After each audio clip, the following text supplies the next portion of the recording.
अस्सलामुअलैकुम गाइस, उम्मीद है सब खैरियत से होंगे, सब ठीक ठाक होंगे। तो इस वीडियो का बनाने का मकसद यही है कि आप लोगों को बता दें कि जो हमारे पावर फैक्टर के ऊपर ये छोटे छोटे कोयल बनाए जाते हैं, ये क्यों बनाए जाते हैं और किस मकसद के लिए इस्तेमाल किए जाते हैं।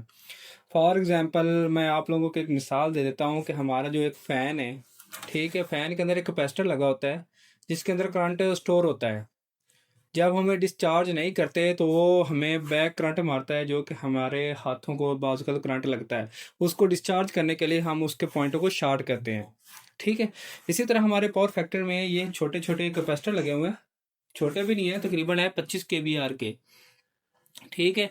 इसके अंदर हमें ये रेजिस्टेंस भी इस्तेमाल की गई है, ये आप लोगों को दिखा देता हूँ। ये शॉर्ट लिंक डले हुए हैं, ये ब्लू ब्लू देख रहे हैं आप, यानी कि 3 फेस आए और फेस जाने के बाद हमारा शॉर्ट लिंक जो सामने खड़ा है, ये हमारा बेसिकली करंट जो कैपेसिटर के अंदर होता है वो डिस्चार्ज कर देता है। लेकिन सवाल हमारा ये था कि हम जो ये कोयल बनाते हैं, ये क्यों बनाते हैं और किस मकसद के लिए इस्तेमाल करते हैं और इसका फ़ायदा क्या है। तो बेसिकली इसका फ़ायदा बहुत है। मेन के जब हमारी लाइट होती है, जब हमारे पावर फैक्टर के अंदर करंट स्टोर होता है, तो कैपेसिटर बाज़ का जो हमारी ये शॉर्ट लिंक है, ये बाज़ औक़ात हमारी जो उसके अंदर स्टोरेज होती है, यानी कि जो करंट के अंदर स्टोर होता है, वो रिलीज़ नहीं करवाते, ठीक है। एक दफ़ा अचानक लाइट गई और फिर लाइट आ गई। मेन के जो हमारे ये 400 वोल्ट थे उसके अंदर पहले स्टोर थे, और फिर अचानक से 400 वोल्ट आए, इसलिए वोल्ट आए, और सबसे ये ख़तरा है कि हमारा कैपेसिटर फटने का नुकसान है, और दूसरा हमारे जो फ्यूज़ लगे हुए हैं इनका ख़राब होने का बहुत ज़्यादा चांस होते हैं। इसलिए हम इस कोयल को इस्तेमाल करते हैं कि ये रेजिस्टेंस के तौर पे इस्तेमाल होती है।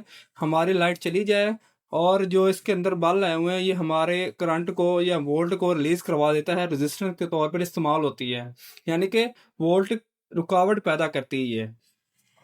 वैसे तो हमारी एक सेफ्टी है, ये आप लोगों को दिखा रहा हूँ ना, सेफ्टी जो हमारी यानी कैपेसिटर के अंदर जो करंट होता है उसे डिस्चार्ज कर देता है। लेकिन बाज़ औक़ात अगर ये डिस्चार्ज ना करे, इसके अंदर जो करंट होता है वो स्टोर हो जाए और अचानक लाइट आ जाए, तो हमारा जो सप्लाई आ रही होती है उससे यानी कि ब्लास्ट होने का ख़तरा है। तो ये कोयल बनाने का सबसे फ़ायदा यही है। मैं भी आप लोगों को यही कहूँगा कि जब मेन के पावर फैक्टर पे काम करें तो ये कोयल ज़रूर बनाएं। ये बहुत फ़ायदा होता है, इंडस्ट्री लेवल पे ज़्यादातर इस्तेमाल होता है। और इसके अलावा मेरे ज़हन में भी ये पहले सवाल नहीं था, तो मैं पहले डायरेक्ट सोच रहा था, काफ़ी इंडस्ट्री में ऐसे पावर फैक्टर लगाए जाते हैं जिसमें तारें डायरेक्ट हम कॉन्ट्रैक्टर में देते हैं, ठीक है। लेकिन बात मैं वही सोच रहा था कि अचानक ये कोयल क्यों बनाए जाते हैं। मेरे ज़हन में बड़ा इम्पोर्टेंट सवाल था, तो मैंने अपने सर से पूछा, तो सर ने बिल्कुल ईज़ी जवाब दिया कि इसका बनाने का मकसद यही है कि जो हमारा बैक ईएमएफ यानी कि इलेक्ट्रोमैग्नेटिक फोर्स होती है, उसको कवर करने के लिए हम ये कोयल इस्तेमाल करते हैं, ठीक है गाइस। अगर आप लोगों के जहन में भी कोई ऐसा सवाल है तो आप लोग पूछ सकते हैं कमेंट में, और अगली वीडियो के बारे में बता दें कि मैं अगली वीडियो किस टॉपिक में बनाऊं। जज़ाकल्लाह, थैंक यू। और जाने से पहले मैं आप लोगों से यही रिक्वेस्ट करूंगा कि मेरे चैनल को सब्सक्राइब कर दें, और वीडियो अच्छी लगी हो तो कमेंट और लाइक ज़रूर कीजिएगा।